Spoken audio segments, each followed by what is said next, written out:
मुंबई बिरयानी और गोला कबाब, गोला सीख कबाब की तरह।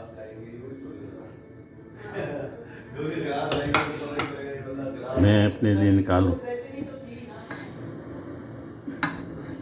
मसाले में भरी हुई है, ज़बरदस्त एकदम, कोई आर्टिफिशियल मसाला इस्तेमाल नहीं किया।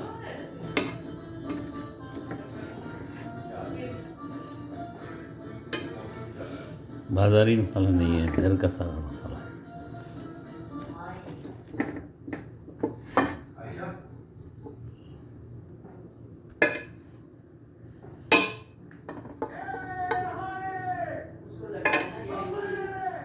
ऊपर लाल प्याज भुनी हुई,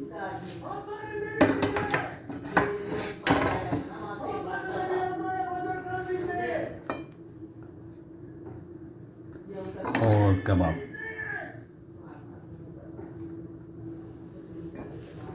माशाल्लाह तबारकल्लाह।